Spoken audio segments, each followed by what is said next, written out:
En el capítulo pasado hemos visto que el periodo semítico concluye con un embrión que ha adquirido el plan anatómico básico de los cordados. Ello implica que el embrión ha adquirido un carácter cilíndrico, una morfología cilíndrica compuesta por dos cilindros concéntricos, uno denominado somatopleura, el externo, y otro interno denominado esplagnopleura. Hemos visto también que entre estas dos estructuras, somatopleura y esplagnopleura, en el mesodermo lateral se excava una cavidad denominada cavidad corporal o celoma. Eso hace que el embrión adquiere el carácter de celomado. Hemos visto también que a lo largo del periodo semítico varias estructuras adquieren organización segmentaria. Entre ellas mencionábamos al sistema nervioso central, al sistema nervioso periférico, al mesodermo paraxil, que se segmenta en somitas, y una parte del mesodermo intermedio, la que corresponde al pronéfros del cordón nefrógeno. Hemos visto también que el embrión, como consecuencia de procesos de crecimiento diferencial, adquiere una forma cilíndrica. Esas tres características, el carácter cilíndrico, metamérico y celomado, son características básicas de los cordados. Además de eso, hemos visto que durante el periodo semítico se constituyen las poblaciones celulares precursoras de la mayor parte de los aparatos y sistemas, y que incluso para cada uno de esos aparatos y sistemas, en algunos casos se producen procesos de regionalización y además, como un detalle al patterning, en algunas de las regiones aparecen las poblaciones celulares que son esbozos de algunos de los órganos de las regiones de los aparatos o sistemas mencionados. La quinta semana del desarrollo se caracteriza por el agregado de detalles al plan anatómico básico de los cordados. Analizaremos por un lado las características morfológicas del embrión de la quinta semana y luego veremos cómo cambian las estructuras internas del mismo. Esta diapositiva contiene tres esquemas correspondientes al estado final de la quinta semana del desarrollo.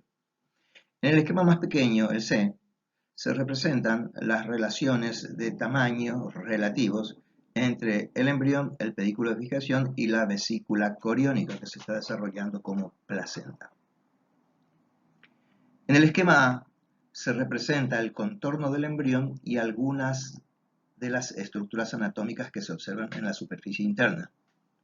En este esquema se puede ver que la curvatura del embrión se ha acentuado y pueden identificarse las curvaturas cefálica, la curvatura cervical y la curvatura caudal, que en el esquema del centro serían la cefálica esta, la cervical esta y la caudal esta. El esquema central muestra el estado final de un embrión de fines de la quinta semana, vista desde su superficie lateral izquierda. Este contorno es la curvatura dorsal del embrión, esta superficie es la superficie ventral del embrión, y en la superficie ventral del embrión se ve un gran relieve ventral, la prominencia frontal, que se ha aproximado bastante a esta otra prominencia que ocupa la región torácica del embrión, que hasta fines del periodo somítico se denominaba prominencia cardíaca y que ahora, debido al crecimiento del hígado, recibe el nombre, debido a que el hígado contribuye a la formación de esa prominencia, recibe ahora el nombre mixto o combinado de prominencia cardiohepática. Ventralmente a la prominencia cardiohepática se ve el cordón umbilical que emerge ventralmente de la superficie ventral del embrión. Caudalmente al cordón umbilical se ve la cola del embrión y entre ambas una depresión denominada proctodeo. Entre las dos primeras prominencias mencionadas, la prominencia frontal y la prominencia cardiohepática, existe también una depresión que aquí casi no se ve debido a que el plegamiento se ha incrementado tanto que la prominencia frontal casi contacta con la prominencia cardiohepática. De todos modos, aquí hay una depresión que se introduce profundamente entre ambas prominencias y que corresponde al estomodeo. Recuerden que el concepto, etimológicamente el término estomodeo alude a boca primitiva y que el término proctodeo alude a ano primitivo. Si se pudiesen introducir en profundidades hasta acá esta depresión, el estomodeo termina en la membrana cloacal, que es el límite superficial de la cloaca. El estomodeo, por el contrario, en el estomodeo, por el contrario, ya se ha producido una desaparición de la membrana bucofaringea y en consecuencia el estomodeo ya se comunica durante la quinta semana del desarrollo con la faringe o intestino anterior. Pero estas cosas son observaciones correspondientes a la morfología interna del embrión. En la región cefálica, o la prominencia frontal, se observan lateralmente esta estructura, que como dice aquí es la prominencia ocular, y corresponde a, por un lado, la vesícula óptica que se ha formado directamente en la pared del tubo neural, en la pared del prosencéfalo, y que ahora está ubicada en el diencéfalo, y además sobre ella un engrosamiento ectodérmico o placoda denominada vesícula lental. Ambas estructuras corresponden a una especie de esbozo del ojo, ya que la copa óptica o la vesícula óptica, que se ha transformado en copa óptica, representa a algunas de las capas de la retina y la vesícula lental dará origen al cristalino. La superficie del ectodermo general que recubre a estas estructuras formará el epitelio anterior de la córnea.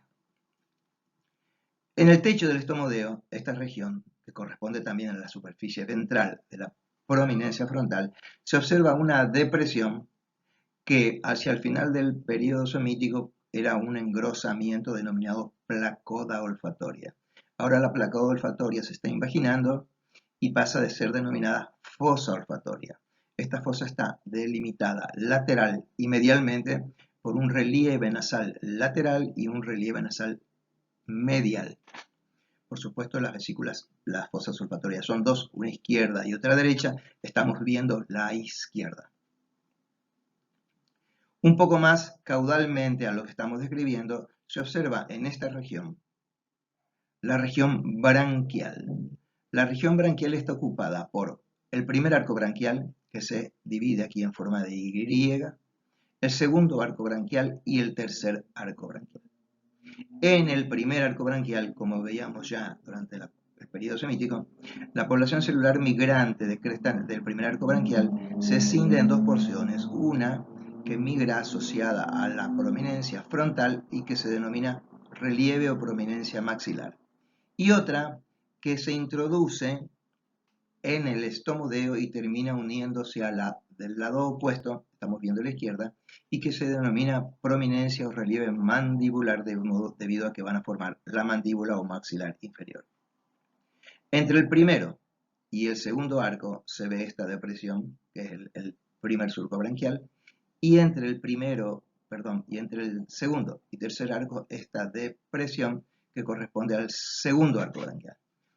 Pero además observamos acá que hay una depresión profunda que se denomina cervical, que es caudal al segundo arco branquial. En el fondo de esa depresión, un poco más tarde van a aparecer manifestaciones de que se ha formado, manifestaciones estructurales de que se han formado el tercero y cuarto arcos subranquiales. Con respecto a la prominencia cardíaca, a la prominencia frontal, esta región corresponderá a la región telencefálica del prosencéfalo y esta región corresponderá a la región mesencefálica. Desde este punto hasta este punto, más o menos, esta región del embrión está por debajo del ectodermo, se encuentra la región denominada postencéfalo. Dado que la pared dorsal del postencéfalo es muy delgada, esta región que se ve por transparencia permite visualizar la cavidad del rombencéfalo, que se denomina cuarto ventrículo. En esta región, ubicada entre la región dorsal del embrión y la región branquial, se observa una pequeña prominencia del ectodermo que es debida a que la fosa óptica se ha invaginado por completo, se ha soltado del ectodermo y ahora es una especie de vesícula ubicada por debajo del ectodermo y que debido a su tamaño produce un pequeño relieve en el ectodermo, Lo que estamos viendo no es exactamente la vesícula auditiva o el otocisto, sino la prominencia que el otocisto o vesícula auditiva realiza sobre el ectodermo. Recuerden que esta estructura, el otocisto, también es un esbozo de un órgano que corresponderá a órganos de los sentidos. En realidad de dos órganos de los sentidos. Aunque el nombre otocisto u oto o vesícula auditiva alude a la audición, en realidad forma un órgano que corresponde al sentido de la audición y otro al sentido del equilibrio. En las regiones más caudales, esta que corresponderá a la futura región torácica, se pueden ver la prominencia cardíaca y se ve acá el esbozo del miembro superior. Esta estructura no estaba presente al final del período semítico, es nueva. También es nueva la aparición de esta otra estructura que corresponde al esbozo del miembro inferior. En la prominencia cardiohepática se ve esta pequeña depresión que corresponde a una especie de límite entre la región que contiene al corazón y la región del septum transverso que contiene al hígado. El hígado en este momento está realizando un desarrollo muy intenso y por eso ocupa una parte importante de la cavidad interna del embrión. Ventralmente se ve esta estructura que es muy gruesa en esta parte y se adelgaza bruscamente en este punto. Lo que acabamos de ver desde aquí hasta aquí es el cordón umbilical. El cordón umbilical tiene una porción muy gruesa y una porción delgada debido a que durante este periodo del desarrollo, entre la quinta semana del desarrollo y la 10ª semana del desarrollo, contiene en su interior a parte del intestino del embrión, del aparato digestivo del embrión. Ello es debido a que tanto el hígado como el tubo digestivo crecen mucho. El hígado ocupa una parte importante de la cavidad abdominal y por ello una parte del intestino, denominada medio, se eventra dentro del cordón umbilical produciendo un fenómeno que se denomina herniación fisiológica. La herniación fisiológica llega hasta este punto. Por eso es que el cordón umbilical se ve muy ancho en esta parte y de repente se adelgaza. Es debido a que la herniación fisiológica ocupa esta porción de la porción proximal del cordón umbilical. En diapositivas ulteriores vamos a ver ese proceso, como la herniación fisiológica, cómo esta parte engrosada se debe a la herniación fisiológica. Si recorrimos el dorso del embrión, bueno, el dorso está marcado, por supuesto, por el contorno que realiza en la forma del sistema nervioso central o tubo neural. Lateralmente al tubo neural se ven todavía el relieve de los somitas. Ventralmente al relieve de los somitas se ve este relieve longitudinal que ocupa solamente la región abdominal y que corresponde al relieve del mesodermo intermedio y más específicamente al cordón nefrógeno del mesodermo intermedio, que es la porción más lateral del mesodermo intermedio o gononefrótomo. La región medial es de menor tamaño y se denomina cresta gonadal o esbozo gonadal. Esta región es la región en la que la somatopleura de la región abdominal se continúa, sin límite de demarcación preciso, con la somatopleura extraembrionaria. Esta región corresponde a la somatopleura de la región torácica. Y estas son las características generales de la morfología externa del embrión de la quinta semana del desarrollo.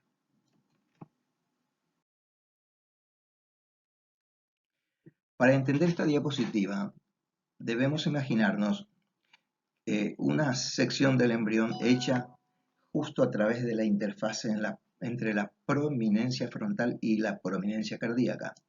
Esta región es la prominencia frontal y esta región es la prominencia cardíaca. Y luego de imaginarnos ese corte, imaginarnos que estamos viendo desde abajo el techo del estomodeo, de modo tal que toda esta región corresponde al techo del estomodeo y solamente puede ser visualizada si se hace la operación que estamos mencionando. Esta región es la prominencia cardíaca, perdón, la prominencia frontal, esta la prominencia cardíaca, y podemos ver que entre la prominencia frontal y la prominencia cardíaca, que al principio de la cuarta del periodo somítico eran el techo y el piso del estomodeo, ahora se han introducido desde los costados, desde las regiones laterales, desde esta región lateral y esta región lateral, las poblaciones celulares correspondientes a las prominencias o relieves maxilar y mandibular de cada lado. Dado que estamos viendo al embrión de frente, este es el lado izquierdo y este es el lado derecho.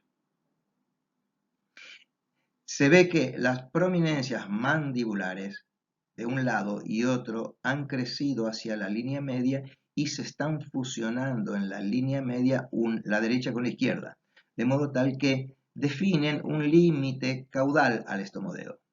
De modo que ahora el límite del estomodeo, el piso del estomodeo, ya no es la prominencia cardíaca, sino las dos prominencias mandibulares de un lado y otro que, habiéndose fusionado en la línea media, delimitan mejor la futura cavidad bucal.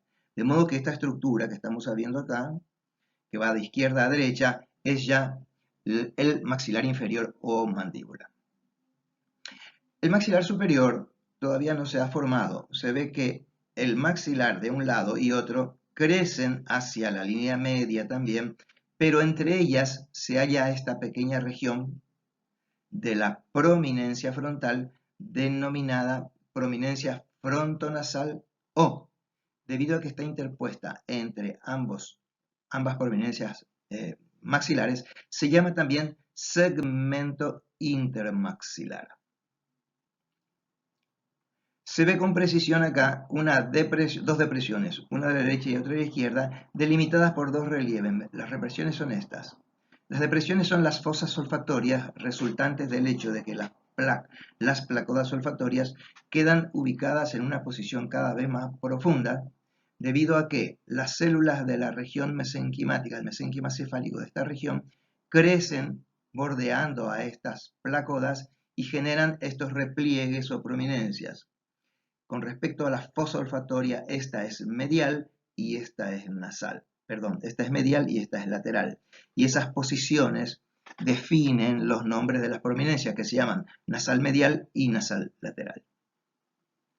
Vemos que las prominencias nasales laterales y mediales y también este extremo de las prominencias maxilar se aproximan en este punto, de un lado y del otro.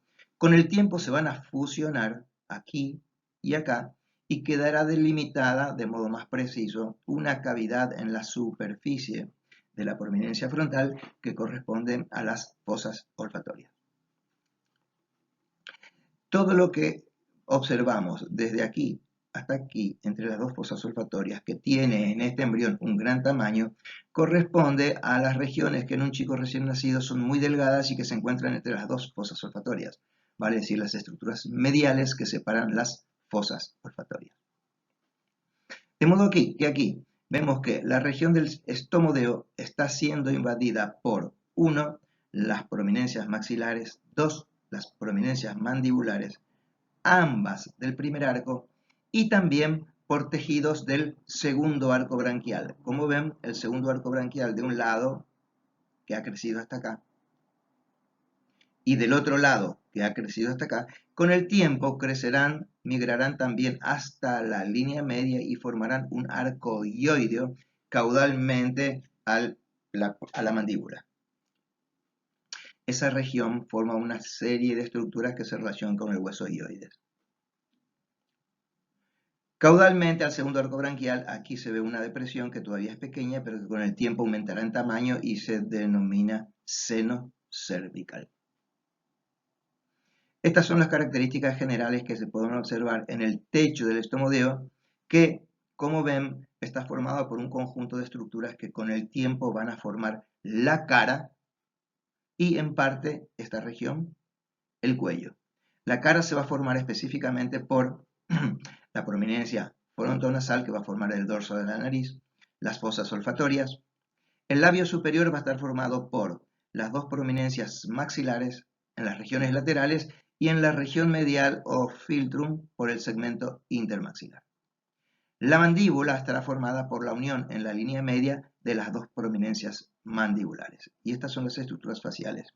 Este surco delgado Con el tiempo se transformará en el cuello y los tejidos y los arcos branquiales que quedan caudalmente a la prominencia mandibular, o sea, segundo arco, tercer arco y segundo, tercero y cuarto arcos formarán estructuras que quedarán alojadas en el cuello.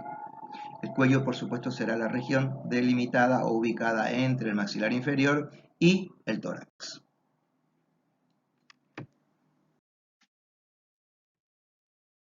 Esta diapositiva pretende ilustrar el proceso que en la primera diapositiva denominábamos herniación fisiológica, con la intención de explicar a qué se debía que la porción proximal del cordón umbilical era bastante amplia y que la porción distal era delgada. En este esquema, el A, esta línea de puntos pretende representar la curvatura dorsal del embrión y esta es la superficie ventral del embrión. Como vemos, la estructura, esta línea curva, es la zona en donde el ectodermo del embrión se continúa con el cordón umbilical, o sea, con el amnios que envuelve al cordón umbilical. El cordón umbilical está formado por dos estructuras, unidas o recubiertas por el amnios. Esas dos estructuras son una, el saco vitelino y el pedículo vitelino al principio, y luego, en este momento, también parte del intestino del embrión. Decía que el cordón umbilical está formado por la unión de dos estructuras. Una es el pedículo vitelino y la otra es esta estructura que se ve aquí, que es el pedículo de fijación, a través del cual los vasos umbilicales transcurren hasta el corio.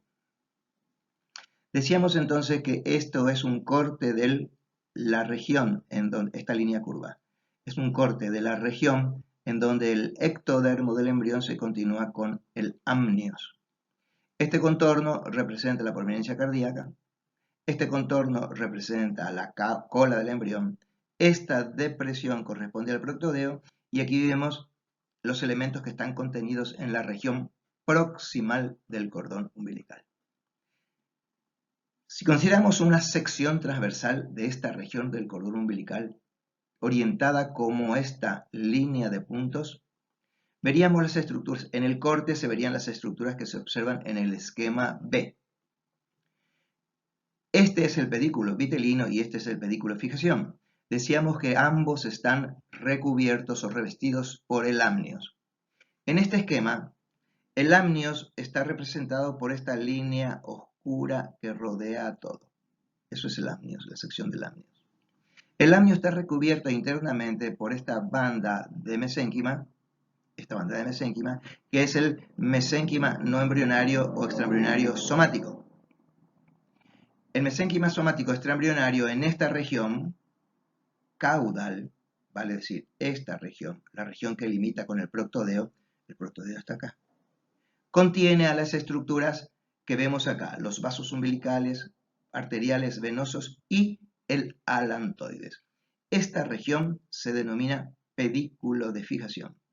Y esta otra es si no se hubiera producido la herniación fisiológica, este lugar tendría que estar ocupado, esta cavidad tendría que estar ocupada por el pedículo vitelino. El pedículo vitelino tendría que estar conformado, como se ve acá, por un revestimiento endodérmico y revestido por un mesodermo extraembrionario visceral. Tendría que estar ubicado aquí una estructura amarilla que corresponde al revestimiento endodérmico del pedículo vitelino y alrededor de él el mesodermo extraembrionario visceral.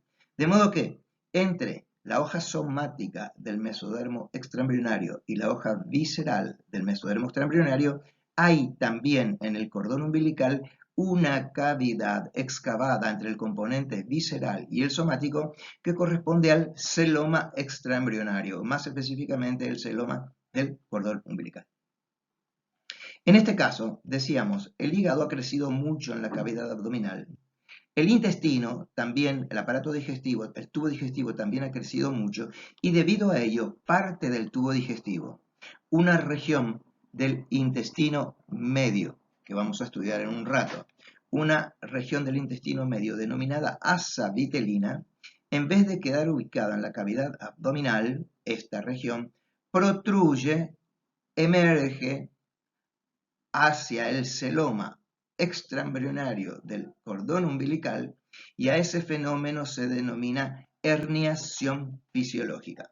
Como ven, si el límite entre el embrión y los tejidos no embrionarios pasa por aquí, esta región del intestino propio del embrión está fuera del embrión. Durante un tiempo en el que el tubo digestivo y el aparato, en la que el tubo digestivo y el hígado crecen a una tasa de desarrollo mayor que las cavidades corporales somáticas o parietales. Con el tiempo se enlentece el desarrollo de las estructuras viscerales, el desarrollo de las estructuras somáticas prosigue, en consecuencia se genera una cavidad abdominal suficiente como para que estas estructuras regresen a la cavidad abdominal. En ese momento desaparece la herniación fisiológica y esto último ocurre más o menos hacia la 10ª semana del desarrollo. De modo que existe un periodo de tiempo que va desde la 5ª semana hasta la 10ª semana del desarrollo, en la que una parte del tubo digestivo, el asa vitelina del intestino medio, experimenta una herniación fisiológica dentro del celoma del cordón umbilical. Esta diapositiva y la siguiente nos servirán para analizar las características morfológicas del tubo neural o el sistema nervioso central del embrión de fines de la 5ª semana. Con esta diapositiva recordaremos las características del tubo neural al final del período somítico. Esta región es el cerebro anterior o prosencéfalo. La región que se extiende de aquí a acá es la región mesencefálica. La región que se extiende desde este punto hasta este punto es la región postencefálica, y la que se extiende desde este punto hasta el extremo caudal del embrión es la médula. El prosencéfalo es una única región en este embrión. Veremos que en el final de la 5ª semana, a partir del prosencéfalo se originaron dos regiones. En este caso es una única cavidad y tiene como característica típica un relieve lateral, las vesículas ópticas, izquierda y derecha. Estamos viendo la superficie lateral izquierda del sistema nervioso del embrión de la 4ª semana. Se ve también que desde esta región denominada istmo mesencefálico hasta este punto, se ve la existencia de pequeños surcos a lo largo de todo el postencéfalo que corresponden a las manifestaciones estructurales de la existencia de una metamerización u organización metamérica o segmentaria en el postencéfalo. El postencéfalo, por su forma, suele ser denominado rombencéfalo, y la designación R1, R2, etc. alude a rombómeras o segmentos del rombencéfalo.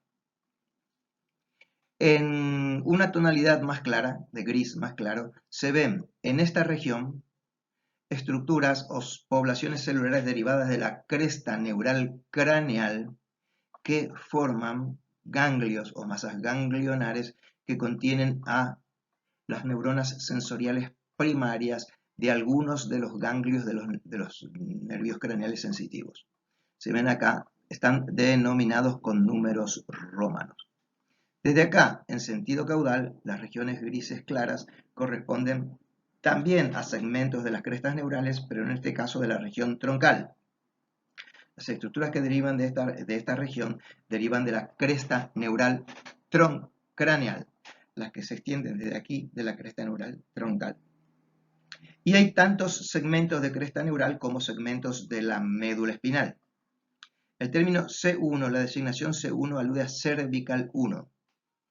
Y así, cervical 1, 2, torácico 1, 2, 3, etc. Esas son las designaciones de los ganglios espinales que se originarán de cada una de estas subpoblaciones que se encuentran segmentadas.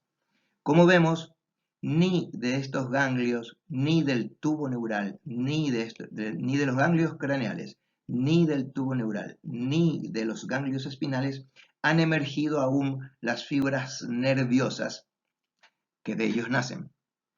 Veremos que en la siguiente diapositiva se han modificado las características del tubo neural y también las de las estructuras que acabo de mencionar, derivados de las crestas neurales.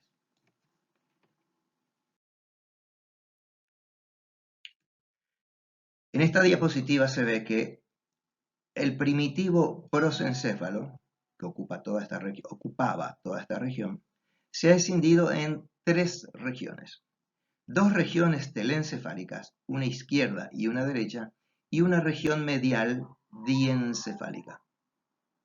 En la diapositiva anterior veíamos que la vesícula óptica estaba en el prosencéfalo. Ahora se ha desplazado y ocupa solo el diencéfalo. De modo que las vesículas telencefálicas se forman como dos protrusiones laterales o dos vesículas laterales que se generan cefálicamente con respecto a las vesículas ópticas.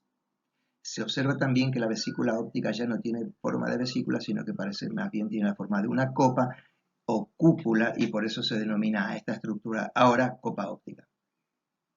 De modo que esta región es la vesícula telencefálica izquierda y del otro lado hay otra derecha.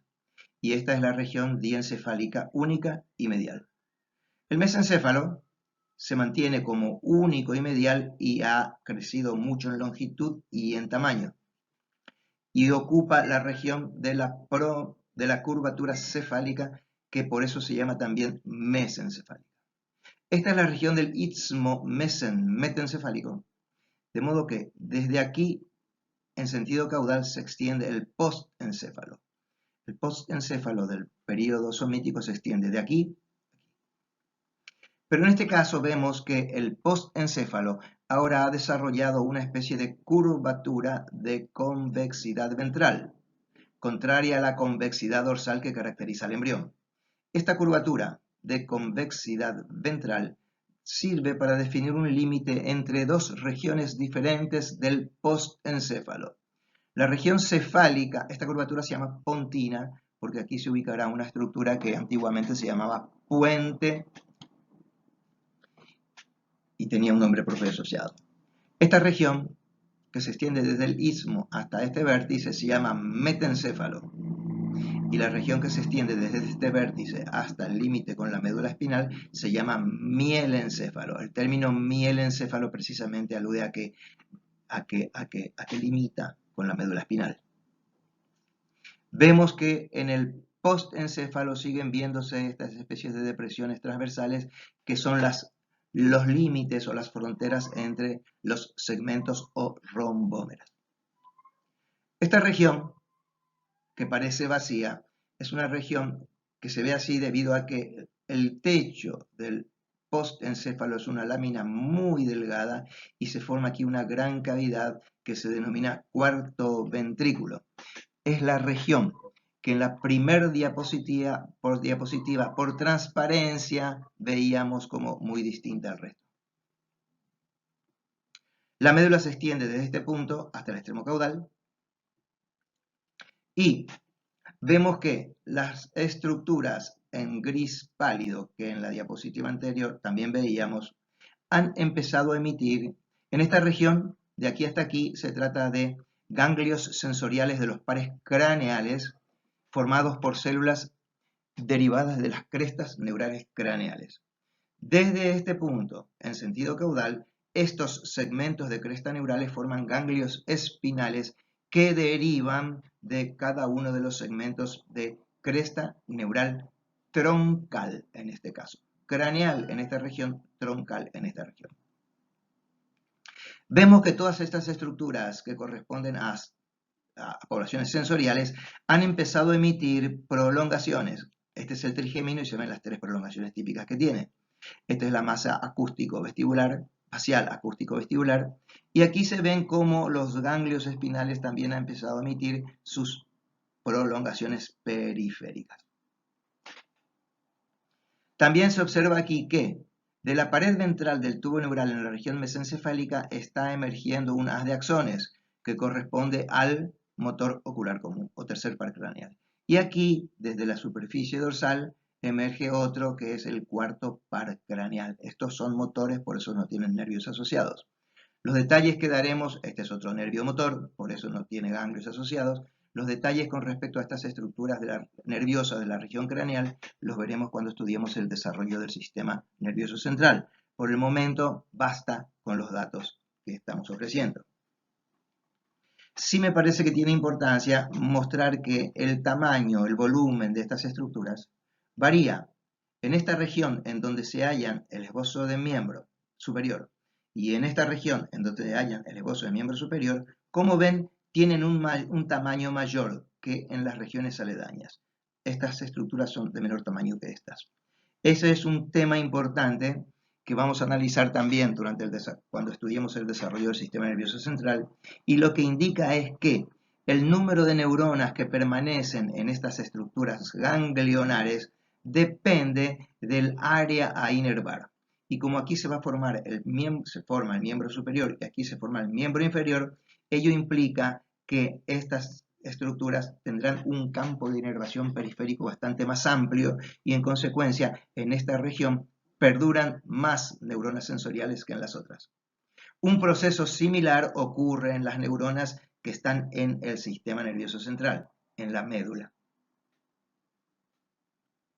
Estos son los datos más importantes con respecto a la organización de los sistemas nerviosos central y periférico de un embrión de fin de la quinta semana.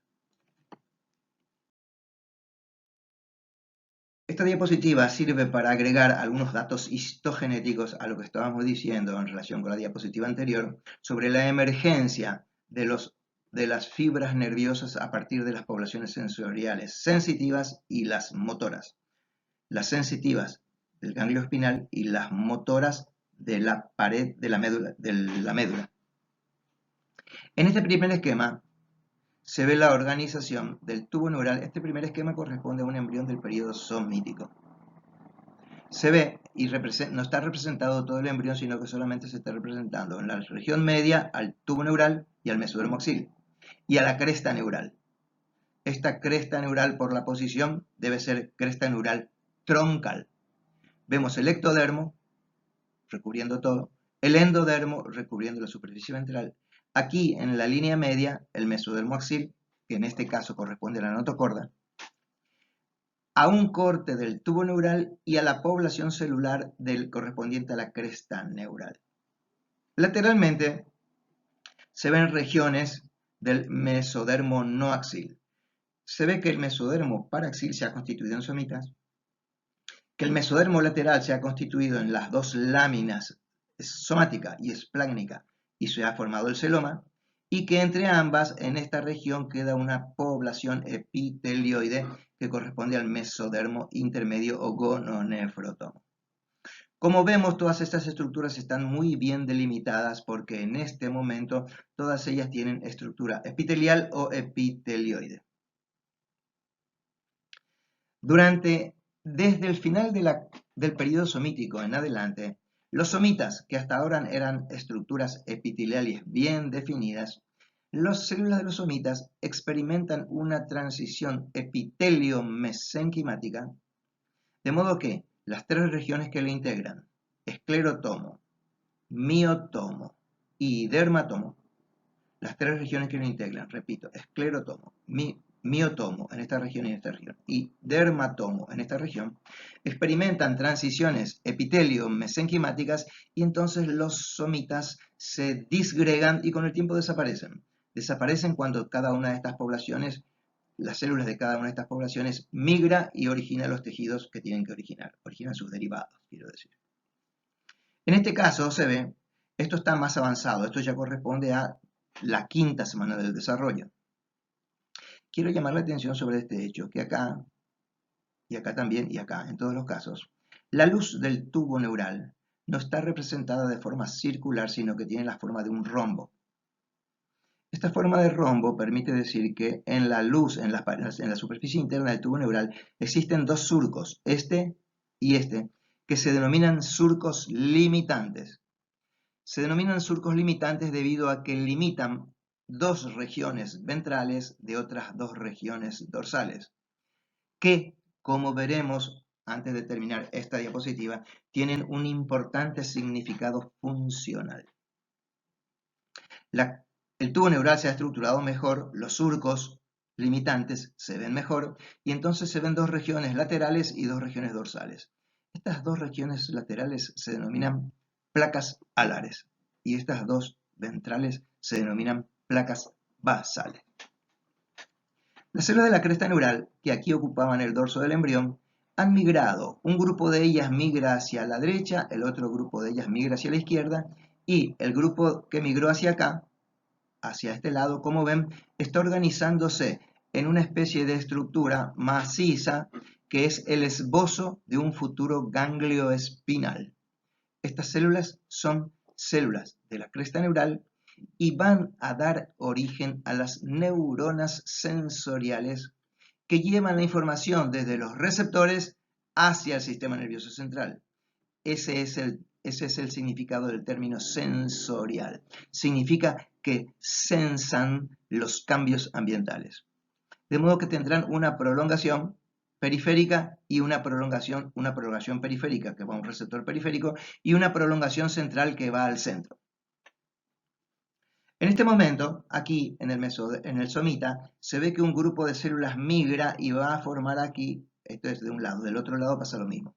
Formarán acá una condensación mesenquimática que dará origen a una vértebra, con la del otro lado.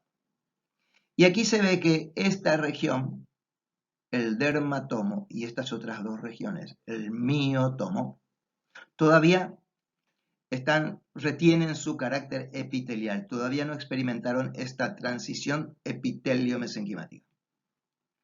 Ahora, en la siguiente diapositiva se ve que a partir del dermatomo y del miotomo hay células que van migrando, algunas por la somatopleura, otras por las plagnopleuras, ¿ven? Por debajo del ectodermo general. Las células que migran por debajo del ectodermo general y que se introducen en la somatopleura formarán estructuras de la piel, en el caso del dermatomo, o estructuras del aparato osteoartromuscular en el caso del miotomo. Las células del miotomo de esta región y de esta región formarán músculos de la región dorsal y músculos esqueléticos de la región dorsal y de la región ventral. Lo que ilustra esta diapositiva es que la migración de las células del dermatomo y también del miotomo, fíjense que las células del dermatomo van a formar parte de la dermis de la piel, y la piel tendrá una gran cantidad de receptores de diverso tipo que sirven para sensar diferentes características del medio ambiente. Entonces, las células del dermatomo, la migración de las células del dermatomo y también la del miotomo es acompañada por prolongaciones de estas células del ganglio espinal, que servirán para recibir información de los receptores periféricos o algunos receptores que también están en los músculos, y esa información viajará por esta fibra y llegará hasta el sistema nervioso central. En esta diapositiva se ve también que algunas de las células que se encuentran en esta región basal, estas células se han diferenciado en neuronas y también emiten una fibra nerviosa, en este caso se llaman axones, que van a acompañar a las células musculares esqueléticas a las que inervarán. De modo que estamos viendo que, en relación con los órganos de los sentidos, se genera una población sensorial que se conecta con el sistema nervioso central, y del sistema nervioso central una población motora originará axones que irán a inervar a la musculatura esquelética. De modo que así, como ven, este es un ejemplo típico de patterning que consisten en procesos de determinación espacialmente organizadas, de modo tal que las poblaciones celulares poseen las posiciones más apropiadas como para que después puedan ser integradas funcionalmente. Esta región es sensorial, lleva estímulos al sistema nervioso central y a ese carácter se llama aferente. Esta es motora y lleva estímulos del sistema nervioso central a la periferia y a esa condición se llama eferencia. Y entre una y otra, aquí en la región alar, se genera una población de asociación que asocia el estímulo con la respuesta.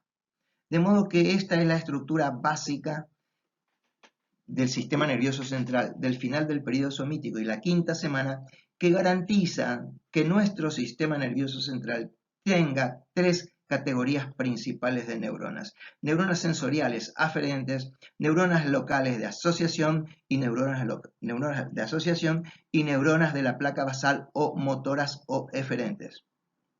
Las primeras se comunican con los receptores periféricos, las últimas, las terceras, se comunican con poblaciones celulares que efectúan la respuesta. Entre una y otra están las neuronas de asociación.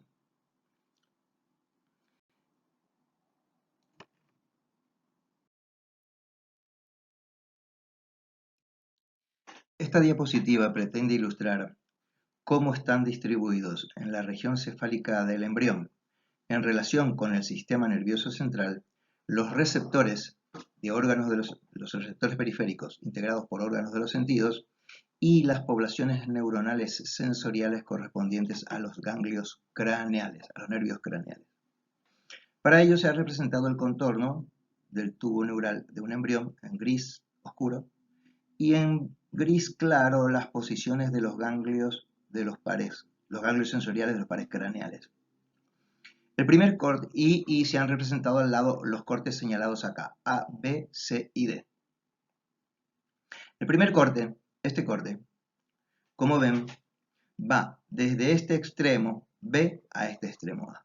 El extremo B es la región más cefálica observable en este corte. Esa región es esta. Como ven, si esta región es el telencéfalo y esta es el diencéfalo, esta región corresponde al mesencéfalo. Es esta región. Pero además el mesencéfalo se continúa hasta aquí con el postencéfalo, que se ha escindido en un metencéfalo y en un mielencéfalo. Entre el mesencéfalo y el postencéfalo hay una región delgada que es el istmo, esta, es esta. Y a través de este istmo, como ven, pasa uno de los nervios, el cuarto par craneal, es esto que está dibujado acá. En este corte se ve la forma romboidal que tiene el postencéfalo y debido a ello le han llamado rombencéfalo. En este corte se ve también que hay regiones que sobresalen separadas por, hay protrusiones y surcos que corresponden a las metámeras o segmentos del rombencéfalo, denominadas con R1, R2, etc. Vemos que toda la región está rodeada por el ectodermo general y entre el ectodermo general y el tubo neural, esta región rosada corresponde a mesénquima de la región cefálica. En esta región, esto es mesénquima de los arcos branquiales. En este corte se ve que aquí está cortado un nervio. Este nervio es el cuarto par.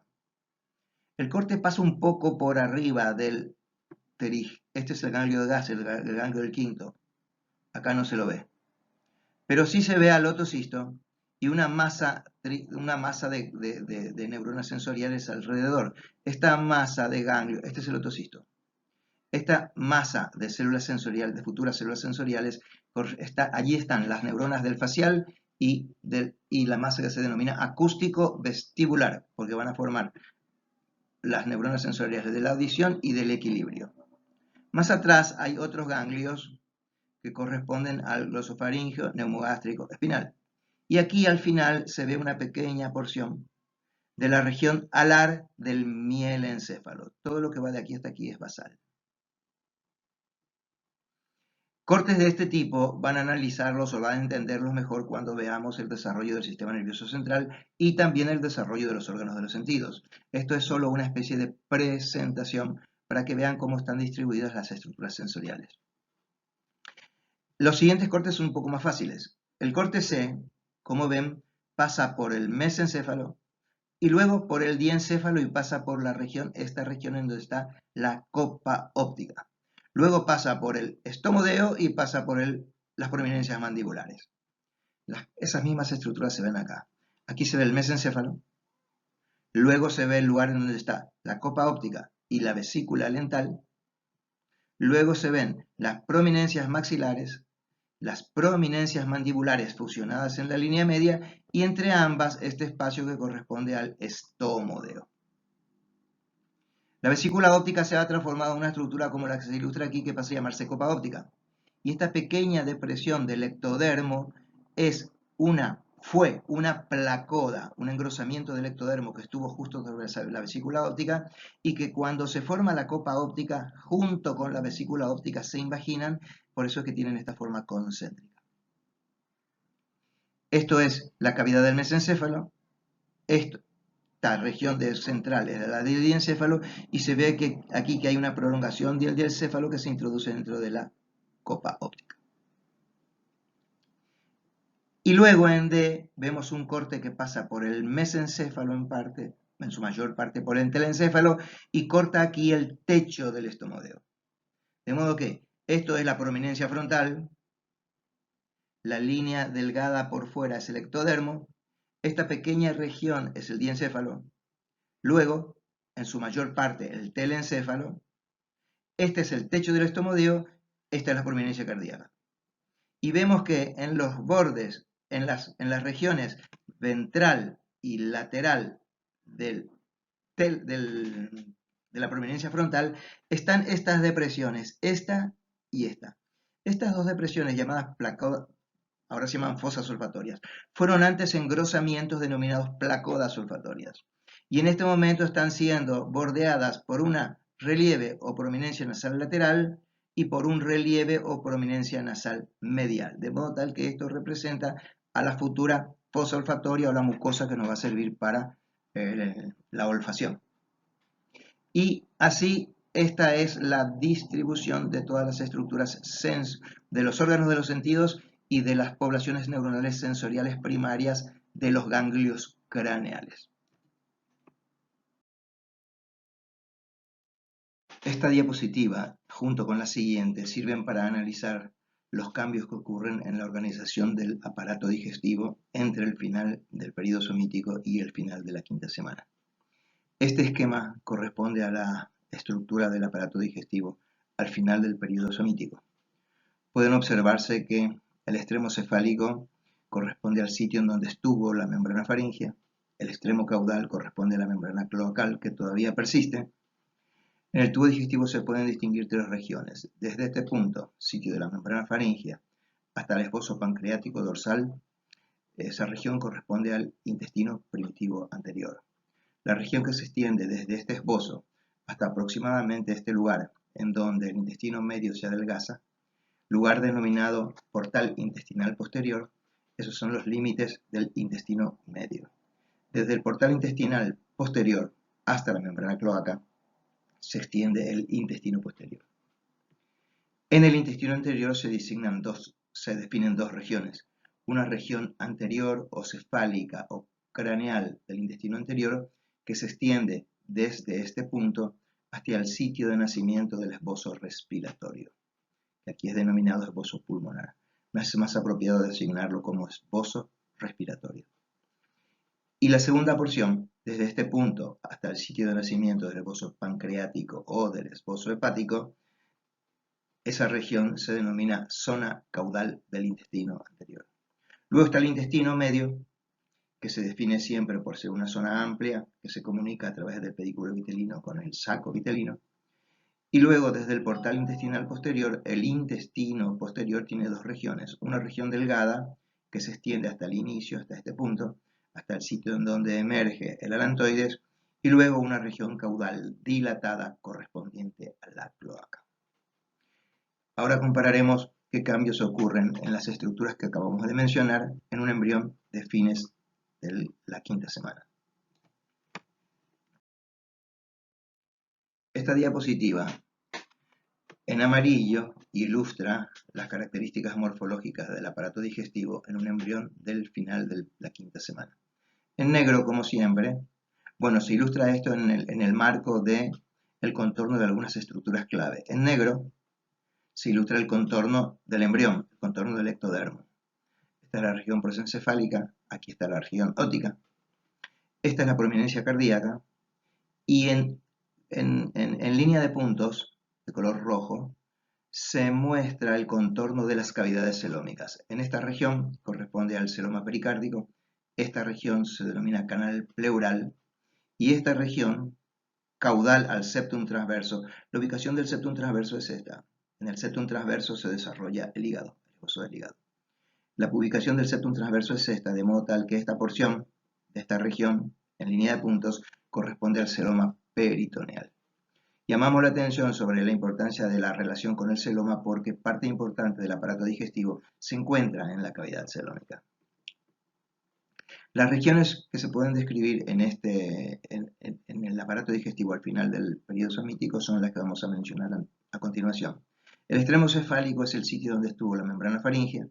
El extremo caudal sigue siendo la membrana cloacal. Luego se definen una región anterior, media y posterior. La región anterior se extiende desde este punto, el sitio donde estuvo la membrana faríngea, hasta el sitio de nacimiento del esbozo dorsal del páncreas, que coincide aproximadamente con el sitio de nacimiento del esbozo hepático. El intestino medio se extiende desde este punto hasta esta curvatura que corresponde al portal intestinal posterior, que ahora tiene límites mejor definidos porque se puede observar una especie de angulación en este punto. Esta angulación es el límite entre el intestino medio y el intestino posterior. Y, por supuesto, el intestino posterior se extiende desde este punto hasta la membrana cloacal. En el intestino anterior se pueden observar las dos regiones que describíamos al final del periodo somítico. La primera porción, denominada región cefálica o craneal del intestino anterior, se extiende desde este punto, donde estuvo la membrana faríngea, hasta aproximadamente este punto, que es o fue el sitio de nacimiento del esbozo respiratorio. La segunda porción del intestino anterior, que se denomina región caudal del intestino anterior, se extiende desde este punto hasta el esbozo dorsal del páncreas.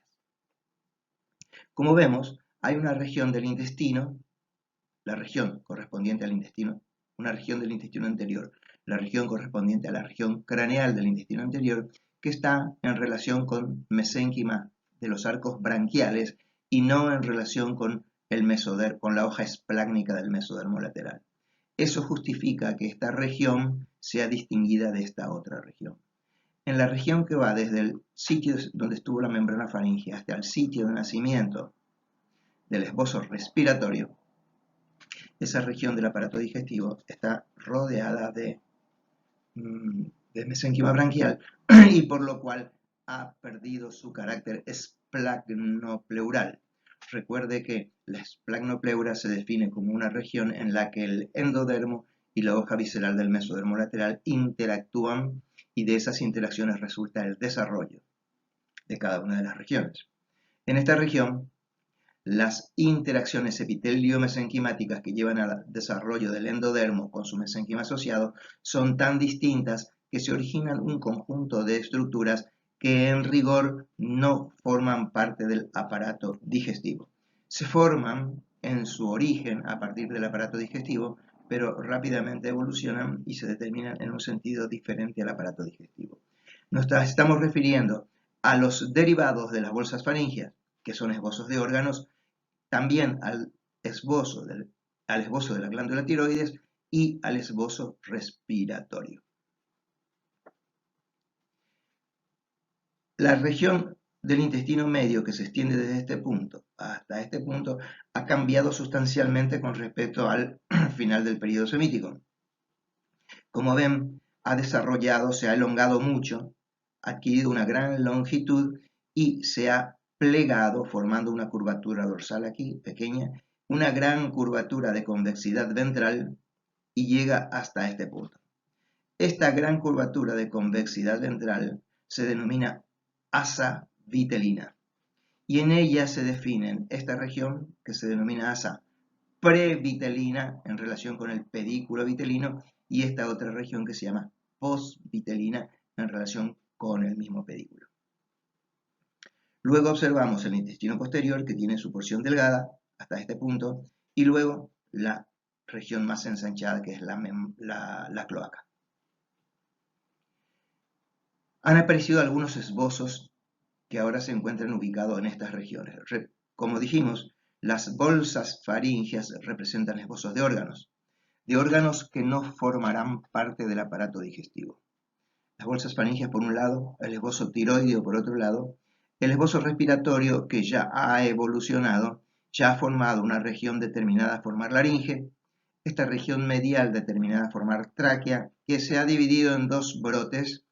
Cada uno de ellos corresponde a dos esbozos, ¿no? Cada uno de ellos corresponde a un esbozo, uno derecho y uno izquierdo, denominados esbozos broncopulmonares. Como ven, estos dos esbozos se ubican a los costados de la región caudal del intestino anterior.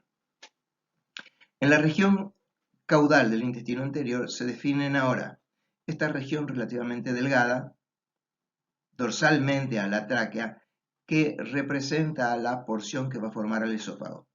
Esta región ensanchada, con una curvatura de convexidad dorsal que se reconoce como el futuro estómago, y esta pequeña asa que se extiende acá, que representa al futuro, una parte del futuro duodeno. En esta región, dorsalmente, vemos al esbozo dorsal del páncreas, y ventralmente nació un esbozo, ya en la cuarta semana, desde el principio de la cuarta semana, que es el esbozo frecuentemente denominado hepático. Con mayor propiedad, el esbozo que se forma durante el periodo semítico se llama lámina hepática y da origen a por lo menos tres esbozos diferentes. En este caso se ven que la originario esbozo del hígado creció mucho, pero además han aparecido otros dos. Esta pequeña prominencia que crece acá, que es el esbozo de la vesícula biliar, y otra pequeña prominencia, más pequeña aún, que es el esbozo, otro esbozo del páncreas. En este caso se denomina, por su posición, ventral. Estos tres esbozos y sus correspondientes conductos de excreción se forman todos a partir de la lámina hepática como consecuencia de un proceso de determinación progresiva. Primero se determina el hígado, luego se determina la vesícula biliar y finalmente se determina la región, el esbozo ventral del páncreas. En el asa vitelina, que tiene esta forma típica, ha aparecido un nuevo esbozo. Esta región ensanchada corresponde al esbozo del ciego. En la región posterior del intestino, el cambio más llamativo es que, aunque no se ve muy bien en este esquema, habría que ver un esquema con mayor aumento, es que la cloaca empieza a ser escindida en dos compartimientos por un tabique mesodérmico que desde esta región se extiende que se extiende en sentido caudal. La cloaca empieza a ser escindida entonces en dos regiones diferentes, una ventral y una dorsal. De ellas, solo la dorsal formará parte del aparato digestivo y se llama, por ese motivo, seno rectal. Originará la porción caudal del intestino posterior, en tanto que el compartimiento ventral recibe el nombre de seno vésico urogenital, ya que dará origen a estructuras del aparato excretor y, por otro lado, del aparato reproductor.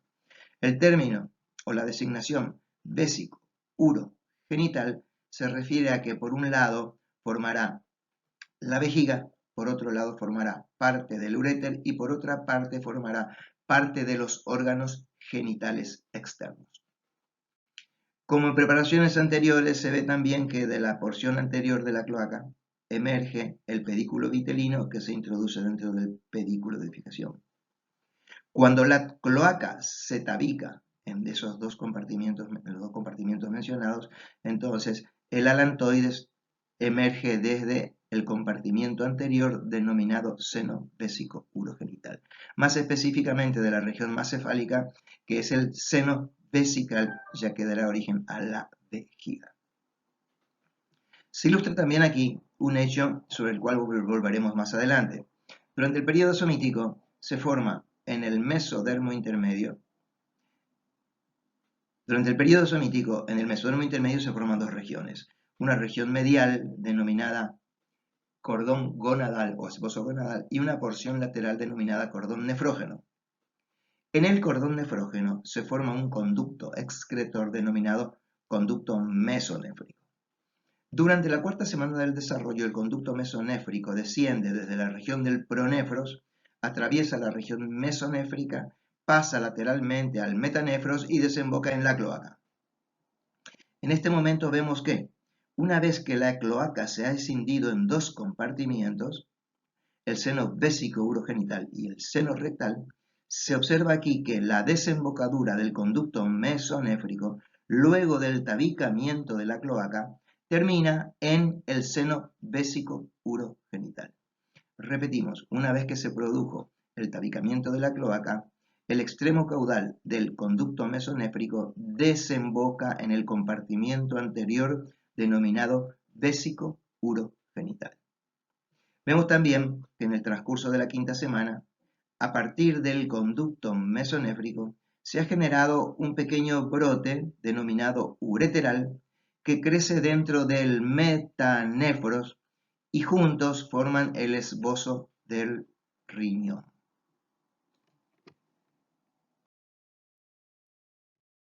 Esta diapositiva y la siguiente sirven para analizar los cambios que ocurren en el corazón entre el final del período somítico y el final de la quinta semana del desarrollo. Esta diapositiva sirve para repasar los fenómenos que ocurrieron durante el período somítico. En algún momento durante el período somítico, durante el plegamiento que experimenta el embrión, los dos tubos endocárdicos, este es uno y este es el otro, los dos tubos endocárdicos se fusionan en la línea media y forman un ventrículo primitivo. Este ventrículo primitivo corresponde al corazón tubular primitivo recto y medial. Un poco más adelante, el corazón tubular primitivo, en este momento todo el corazón tubular primitivo corresponde solamente a esta región que corresponde al futuro ventrículo, se denomina ventrículo primitivo, pero dará origen al ventrículo izquierdo. Con el tiempo, a partir de tejidos cardiogénicos que se encuentran en la región dorsal, en la región cefálica y en la región caudal, esos tejidos ingresarán a la cavidad celómica, representada por esta línea de puntos, y darán origen a regiones del corazón tubular que estarán cefálicamente con respecto al ventrículo primitivo y caudalmente con respecto a él. Arriba se formará la estructura denominada bulbo cardíaco y abajo ingresan las regiones que van a formar las aurículas. Por fuera, todavía en forma duplicada, como se ve acá, a la derecha y a la izquierda, están o permanecen los senos venosos, derecho e izquierdo. A partir de este momento, el corazón tubular primitivo, experimenta un proceso denominado torsión, como consecuencia de lo cual el bulbo cardíaco queda ubicado hacia la derecha. El ventrículo, o la región del ventrículo primitivo, futuro ventrículo izquierdo, se desplaza relativamente hacia la izquierda, y en la región caudal, o sea, en el polo venoso del corazón, ingresan las aurículas. Una es la región auricular derecha y otra es la región auricular izquierda. En este caso estamos viendo la región auricular izquierda. Como vemos, el bulbo cardíaco y el ventrículo primitivos descienden un poco más allá de la ubicación que tienen las aurículas, por lo cual las aurículas ahora están en una posición dorsal con respecto al ventrículo y con el tiempo pasarán a una ubicación aún dorsal y con el tiempo pasarán a una ubicación como la que estoy indicando. Se desplazarán en este sentido y pasarán a ubicar una región dorsal y cefálica con respecto a los ventrículos derecho e izquierdo respectivamente. Digo derecho e izquierdo respectivamente porque el bulbo cardíaco dará origen en esta porción más caudal al ventrículo derecho o ventrículo pulmonar y otros componentes que veremos más adelante. En esta diapositiva vemos cómo evoluciona el corazón durante la quinta semana del desarrollo. Este es el esquema del estado final en la diapositiva anterior. Comparando el esquema A con el B y luego el B con el C, podemos darnos cuenta de cómo ocurre el proceso de torsión del corazón. Estamos viendo un corazón visto desde su superficie lateral izquierda, de modo que esta es la región ventral y esta es la región caudal.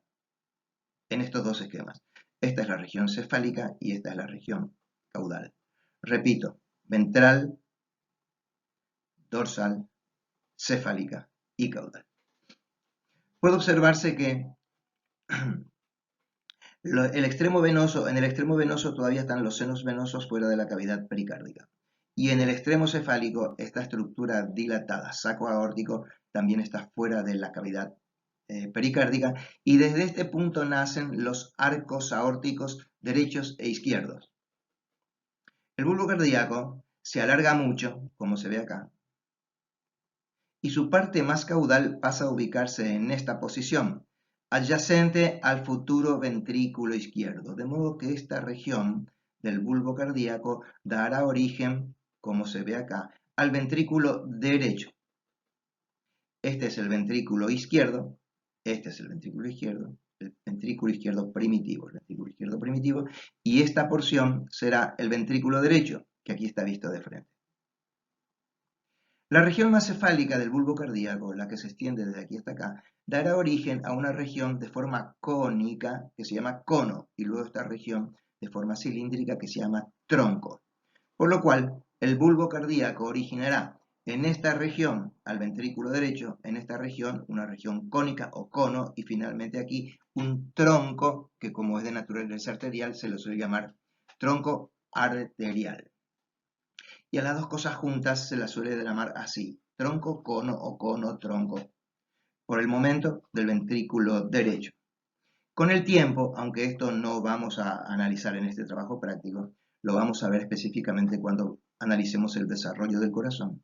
Con el tiempo, este surco que separa la porción izquierda de la porción derecha del corazón irá atenuándose y desaparecerá. En ese momento, la región del cono del ventrículo derecho pasa a formar parte del ventrículo derecho e izquierdo, de modo tal que en ese momento el corazón tiene los dos ventrículos, derecho e izquierdo, un cono de salida de ambos y un tronco arterioso de salida de ambos que termina en esta estructura, el saco aórtico.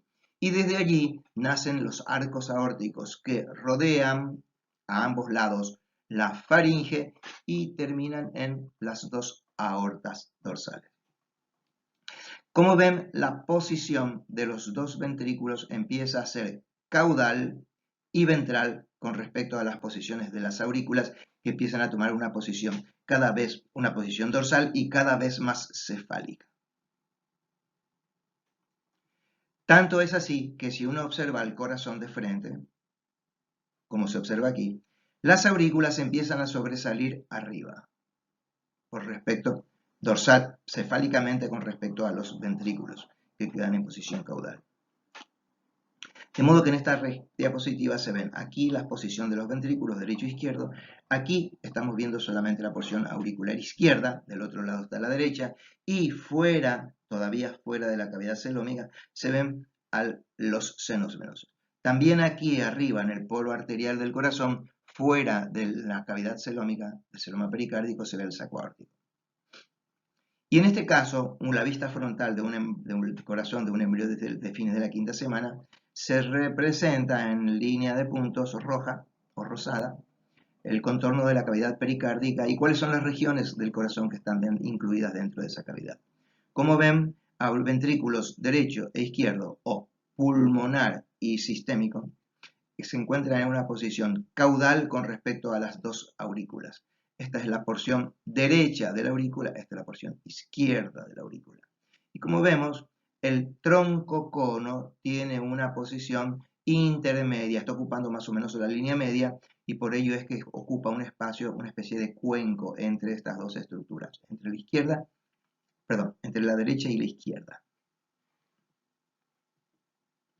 En este momento, en el interior del corazón, se inicia un proceso que se denomina tabicamiento cardíaco, por medio del cual esta cavidad única ventricular será escindida en dos.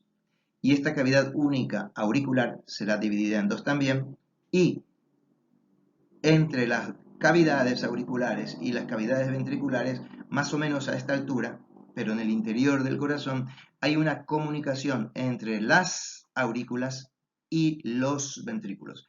Esa cavidad única que comunica las dos aurículas con los dos ventrículos se denomina, por ese mismo carácter, porque comunica a todas las cavidades, se denomina conducto aurículo-ventricular. Ese canal, o atrio ventricular. Ese canal atrioventricular también se ha escindido en dos durante el tabicamiento, de modo tal que surgirán un conducto aurículo-ventricular, atrioventricular, derecho un conducto atrioventricular izquierdo, y así el corazón se irá tabicando gradualmente. El tabicamiento involucrará también al cono y al tronco, y así se formará un vaso, la arteria aorta, que sale del ventrículo izquierdo, y otro vaso, también una arteria, que parte del ventrículo derecho, en ese caso la arteria, el tronco de la arteria pulmonar. En las 3 siguientes diapositivas analizaremos la evolución del sistema circulatorio entre el final del período somítico y el final de la quinta semana. En el caso del período somítico correspondiente, esta imagen corresponde al período somítico. En el caso del período somítico representamos en una única diapositiva el sistema de vasos arteriales y venosos. En el caso de los modelos, en el caso de los esquemas correspondientes a la quinta semana del desarrollo, utilizaremos dos esquemas diferentes. Uno correspondiente al sistema arterial y otro correspondiente al sistema venoso. Recomendamos como repaso que veamos recurrir a las diapositivas que en el capítulo de cuarta semana del desarrollo periodo somítico se describe este modelo. Brevemente voy a mencionar que en esta región se ve la aurícula, en esta región el conducto aurículo atrioventricular, en esta región el ventrículo, el cono, el tronco de salida, el saco aórtico, y del saco aórtico emergiendo los arcos aórticos 1, 2 y 3.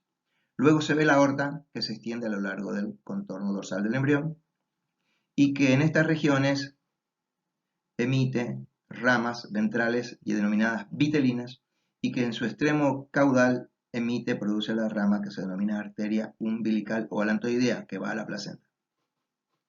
Se ve también que a partir de la aorta surgen varias ramas, una por cada segmento, y que podrían ser llamadas arterias segmentarias, sin embargo, por su ubicación le llaman intersegmentarias. El sistema venoso está representado por los vasos que regresan la sangre del cuerpo del embrión al seno venoso. Esta es la vena precardinal que llega hasta aquí. Esta es la vena postcardinal que llega hasta aquí. Aquí se fusionan y forman una única vena, la vena cardinal común, que desemboca en el seno venoso y luego en la aorta. Con respecto a la sangre que se fue llevada del saco vitelino, la sangre vuelve por este par de venas vitelinas que también recorren la esplagnopleura, atraviesan el hígado y terminan en el seno venoso. En el caso de la sangre de la placenta o del corión, regresa por dos venas umbilicales, recorren la somatopleura, atraviesan el septum transverso y terminan en el seno venoso.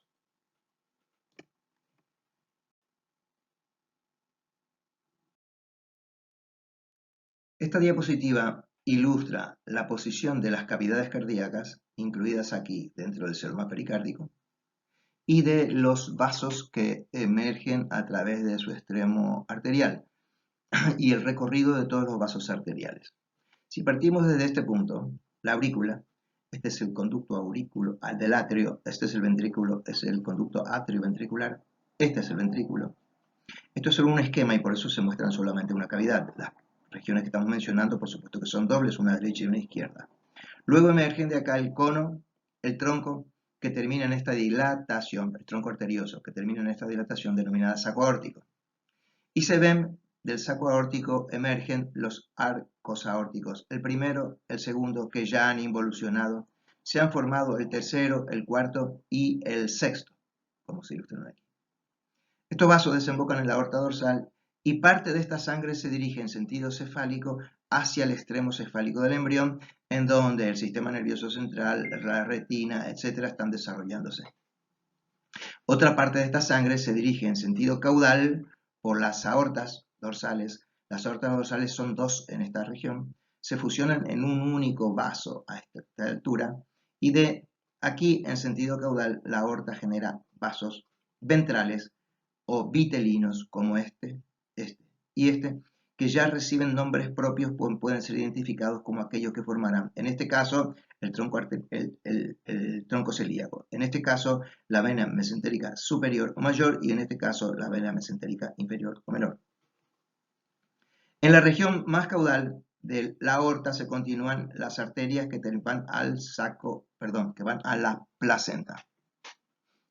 Además de ello, se ilustran aquí que a partir de la aorta lateralmente surgen los vasos que mencionábamos antes. Se denominan intersegmentarios, aunque en realidad decía, irrigan a los diversos segmentos, por lo cual sería válido llamarlas arterias segmentarias. Las arterias intersegmentarias están representadas solamente aquí, son las 7 primeras. Acá están representados como pequeños vasos que emergen de la aorta. Entonces, el embrión tiene 3 circuitos sistémicos. Uno que irriga todo el cuerpo del embrión, otro que irriga el saco vitelino y el tubo digestivo, y otro que que se dirige a la placenta. La sangre de estos 3 circuitos, todos sistémicos, regresan al corazón a través de las venas que vamos a ir mencionando en la siguiente diapositiva.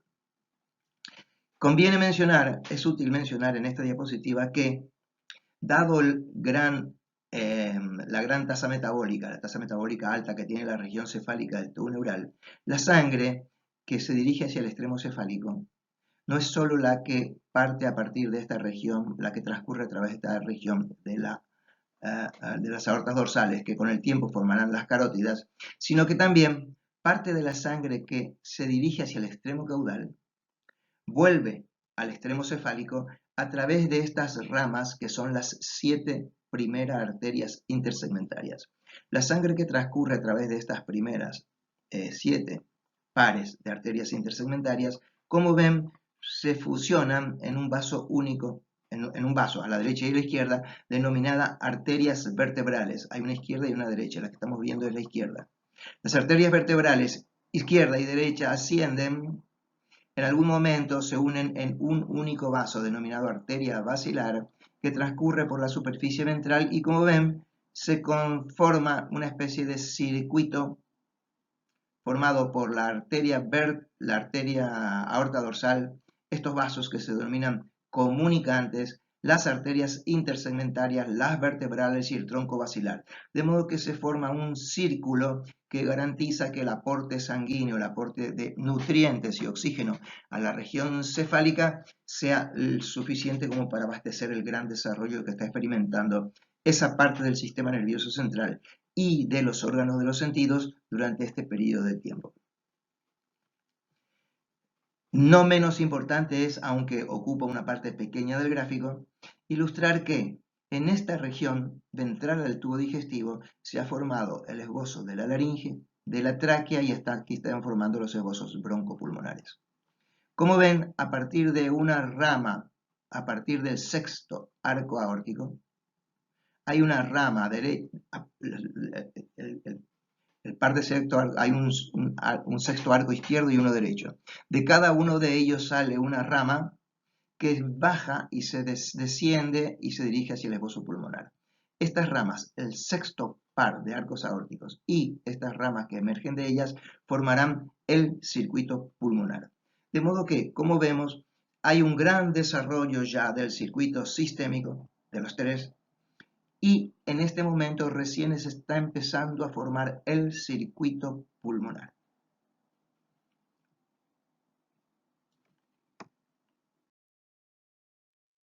Esta diapositiva ilustra cómo regresa al corazón la sangre que ha irrigado los 3 circuitos sistémicos importantes, el del cuerpo del embrión, el del saco vitelino y la placenta o el corión. La sangre que se distribuyó por el cuerpo del embrión viene a partir de las 2 venas principales que veíamos ya al final del periodo somítico. Una de ellas es esta vena que recoge toda la sangre del extremo cefálico, del telencéfalo, diencéfalo, mesencéfalo y postencéfalo a través de estos plexos venosos. La sangre, fíjense el calibre que tiene este vaso. Fíjense el calibre. La sangre que viene, que es recogida por estos afluentes de la vena cardinal, descienden hasta este punto. La sangre proveniente del extremo caudal del embrión regresa por la vena postcardinal, que en este momento recibe 2 afluentes importantes denominados por su posición subcardinal y supracardinal. Como veremos en diapositivas ulteriores, estos dos sistemas venosos, subsistemas venosos, subcardinal y supracardinal, se deben a que se están formando en esta región estructuras cada vez más importantes desde el punto de vista metabólico, como son las gónadas y el cordón nefrógeno que va a formar al riñón. La sangre proveniente de la vena postcardinal y de la precardinal se fusionan aquí en un único vaso, la vena cardinal común, que atraviesa el septum transverso y termina en el seno venoso. Del seno venoso la sangre pasa a la aurícula. La sangre que fue distribuida por el saco vitelino regresa a través de este vaso venoso, que regresa por la esplagnopleura que rodea el tubo digestivo, que forma el tubo digestivo, atraviesa el septum transverso y finalmente termina a través de dos venas, una vitelina derecha y una vitelina izquierda, en el seno venoso.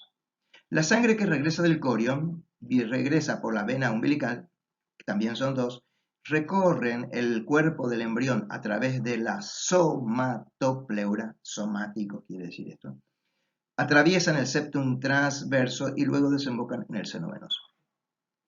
Como ven, de todos los sistemas venosos ilustrados en esta diapositiva, todos, con excepción de la vena umbilical, son representados en azul. La vena umbilical está representada en rojo porque la vena umbilical trae desde el corion de la placenta la sangre oxigenada y con nutrientes, de modo tal que esta sangre, pese a que transcurre por una vena, es de naturaleza arterial. Las otras, por el contrario, llevan sangre venosa, que tiene alta concentración de desechos y alta concentración de CO2 y baja de oxígeno.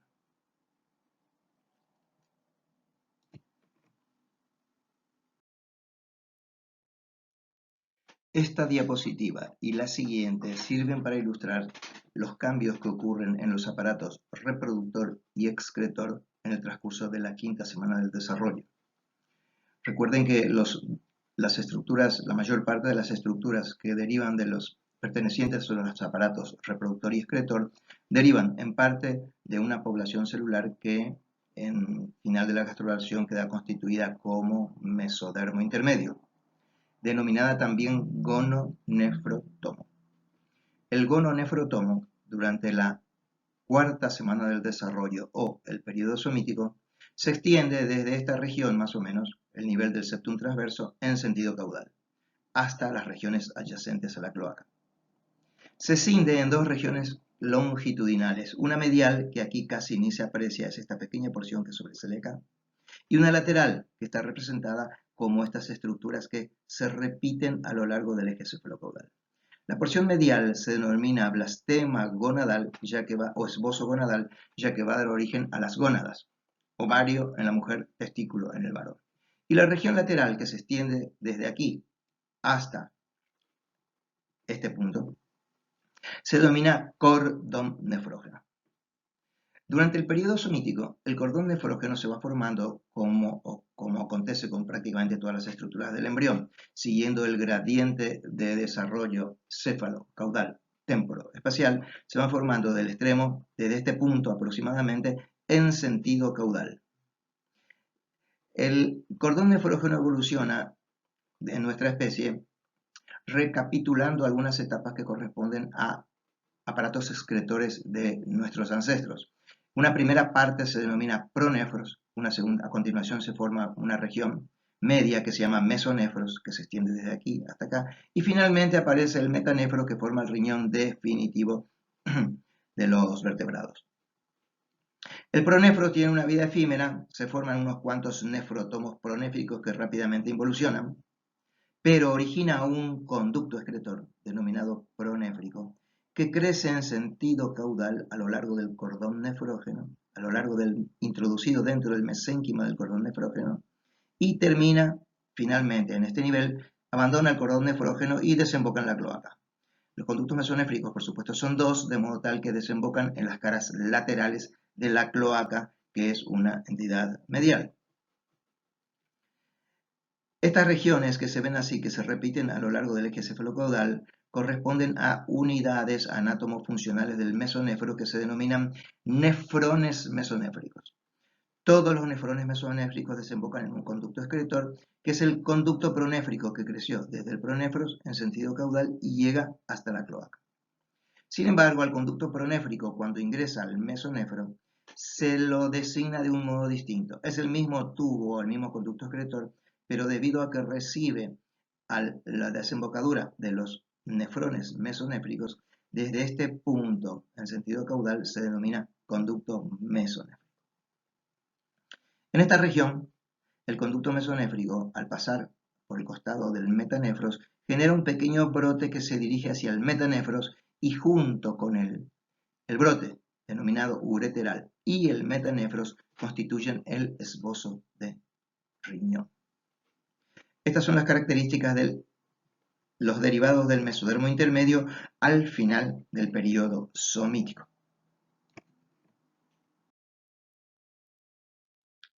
En esta diapositiva se ilustran en color rosado los derivados presentes en un embrión del final de la quinta semana, los derivados del mesodermo intermedio en un embrión del final de la quinta semana. Otra vez presentamos estas estructuras en el marco de esta línea que representa el contorno del embrión, el ectodermo, en el marco de esta prominencia, la prominencia frontal, en el marco de esta línea que representa el celoma pericárdico, y el contorno amarillo representa el contorno del tubo digestivo. Esto es el intestino medio, este es el pedículo vitelino, este es el cordón umbilical, esta es la región gruesa del cordón umbilical en donde se ha producido la herniación fisiológica de la asa vitelina, y dentro de ese marco se ven las regiones que al final de la quinta semana del desarrollo se hallan presentes. Esta es la región, esta pequeña región, es la que corresponde al lugar que ocupan los restos del pronéfros, que ha involucionado y casi ya están desapareciendo. Desde esta región, en sentido caudal, se extiende el mesonéfros. En el mesonéfros se observa que, además del conducto mesonéfrico, que se lo ve saliendo del cordón nefrógeno y yendo hacia la cloaca, este es el conducto mesonéfrico izquierdo, se dirige hacia la cloaca, desemboca en él, y vemos que del conducto mesonéfrico, vemos que el brote ureteral ha crecido hacia esta estructura del metanefros que se llama blastema metanéfrico. Se llama en realidad blastema metanefrogénico. Este blastema es una condensación del mesénquima metanéfrico que se condensa alrededor del extremo del brote ureteral. El extremo del brote ureteral se dilata, a eso se denomina ampolla terminal del brote ureteral, y es precursora de la futura región pélvica del riñón. El riñón posee una estructura dilatada que se llama pelvis, a la cual sigue el uréter. Bueno, estos temas serán vistos más adelante cuando se estudie el desarrollo del aparato excretor. Por el momento, el brote ureteral, su pelvis renal y el esbozo, y el blastema metanefrogénico, son las poblaciones celulares que van a formar al riñón por un lado y al conducto excretor que se dirige hacia este punto, que se denomina seno vésico urogenital. En la diapositiva anterior, la cloaca era una cavidad única. En este caso, al final de la quinta semana, se ve que la cloaca está siendo dividida en dos, ven esta línea amarilla, por un tabique mesodérmico que desde este lugar crece en sentido caudal y que se llama cresta urogenital. El seno vésico urogenital recibe este nombre debido a que va a formar en su porción más cefálica a la vejiga, luego aparte del uréter y luego en su porción más caudal, cerca lateralmente a la placa cloacal, va a formar estructuras genitales, por eso el nombre vésico urogenital. La región dorsal resultante de la división de la cloaca en dos compartimientos se denomina seno rectal y, como ven, en el seno rectal termina el intestino posterior. De modo que esta región pertenece al aparato digestivo y esta región pertenece al aparato excretor y reproductor. Además de esto que estamos describiendo, durante la quinta semana del desarrollo se forma en forma paralela al conducto mesonéfrico, en forma paralela al conducto mesonéfrico, se forma otro conducto que resulta de un pliegue de la lámina la lámina espláncnica del mesodermo lateral, que forma otro conducto adyacente y paralelo al conducto mesonéfrico. Este conducto, por su posición, se llama conducto paramesonéfrico. El mesonefros y el conducto mesonefro poseen evolución diferente según consideramos la región del conducto mesonéfrico que va desde aquí en sentido cefálico y desde aquí en sentido caudal.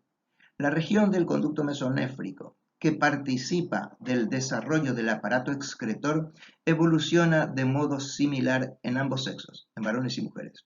Sin embargo, la región del mesonefros, del conducto mesonéfrico y del mesonefro, que se extienden desde este punto en sentido cefálico, evolucionan de modo diferente en ambos sexos. En el sexo femenino se atrofia, básicamente, y en el sexo masculino pasa a formar parte del aparato reproductor. El conducto mesonéfrico forma los conductos genitales internos en el varón. En la mujer se atrofia. Y este conducto que estamos viendo que se forma durante la quinta semana del desarrollo es de algún modo homólogo al conducto mesonéfrico, ya que el conducto mesonéfrico da origen a los conductos genitales internos en el varón y el conducto paramesonéfrico da origen a los conductos genitales internos en la mujer. De modo que estos dos conductos evolucionan. Uno de ellos evoluciona en el varón y en la mujer se atrofia. El otro, el conducto paramesonéfrico, evoluciona en la mujer y en el varón se atrofia. Además de estos hechos que estamos mencionando, se observan ventralmente al mesodermo intermedio unos puntos rosados que se extienden más o menos desde este punto hacia el esbozo gonadal.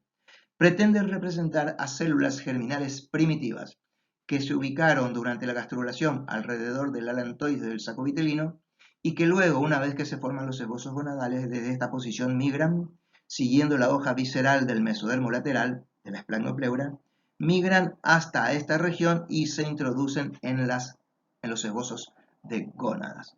De modo que las gónadas se constituyen en parte por células somáticas que corresponden al blastema gonadal y en parte con células germinales primitivas que son las que estuvieron en el saco vitelino.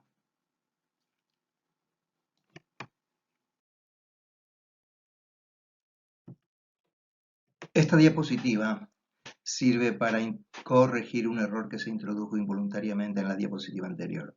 El tabique mesenquimático que tabica la cloaca durante la quinta semana del desarrollo, debido a su posición intermedia entre las estructuras excretoras y digestivas, se denomina tabique urorectal.